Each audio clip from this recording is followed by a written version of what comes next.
তিনি ছিলেন বাংলাদেশের গর্ব, ক্রিকেট মাঠের হিরো, যিনি ইনজুরিকে হারিয়ে দেশের জন্য লড়েছেন শেষ বল পর্যন্ত। কিন্তু ক্রিকেটের মাঠ থেকে রাজনীতির মঞ্চে আসতেই বদলে গেল গল্পের ধরন। একসময় যিনি মানুষের অনুপ্রেরণা ছিলেন, এখন অনেকের চোখে প্রশ্নের মুখে। এটাই নড়াইল এক্সপ্রেস, মাশরাফি বিন মর্তুজার মাঠ থেকে সংসদ, আর সংসদ থেকে সমালোচনার যাত্রা। নড়াইলের গ্রামে জন্ম, মাঠে দৌড়ের গতি বজ্রপাতের মতো। ২০০১ সালে অভিষেকের পর থেকেই বাংলাদেশ ক্রিকেটে এনে দেন গতি আর আগ্রাসন। ইনজুরির পর ইনজুরি, তবুও বারবার ফিরে আসা। ২০১৫ বিশ্বকাপে তার নেতৃত্বে বাংলাদেশ পৌঁছে যায় নতুন উচ্চতায়। তখন মনে হচ্ছিল এই মানুষ যা ধরবে তাতেই জয় আসবে। ২০১৮ সালে সবাইকে চমকে দিয়ে তিনি রাজনীতিতে আসলেন। নড়াইল ২ আসন থেকে প্রার্থী হয়ে বিপুল ভোটে জিতলেন।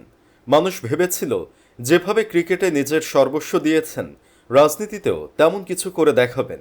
প্রথম দিকে নড়াইলের অবকাঠামো উন্নয়ন, যুব উন্নয়ন কর্মসূচি, খেলাধুলার প্রসারে তিনি সক্রিয় ভূমিকা রাখেন। কিন্তু ধীরে ধীরে সমালোচনা শুরু হয়। অনেকেই অভিযোগ করেন তিনি সংসদে খুব কম উপস্থিত থাকেন, মাঠ পর্যায়ে কাজের চেয়ে ঢাকায় বা বিদেশে বেশি সময় কাটান।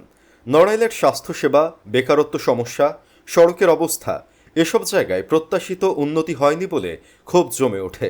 এমনকি কিছু উন্নয়ন প্রকল্প ধীরগতির জন্য তিনি সমালোচিত হন। ক্রিকেটের মাঠে যেমন তিনি সবসময় সামনে থেকে নেতৃত্ব দিতেন, রাজনীতিতে সেই একই দৃঢ়তা সবাই খুঁজে পায়নি। ২০২৫ সালে এসে মাশরাফি এখন এক দ্বৈত ইমেজের মালিক। কেউ এখনও তাকে জাতীয় হিরো মানে, আবার কেউ রাজনীতিতে তাকে হতাশার প্রতীক মনে করে। তিনি মাঝে মাঝে ক্রিকেট ইভেন্টে যোগ দেন, সামাজিক উদ্যোগ নেন, কিন্তু রাজনৈতিক প্রতিশ্রুতি পূরণে ব্যর্থতার অভিযোগ এখনও তাকে তাড়া করে।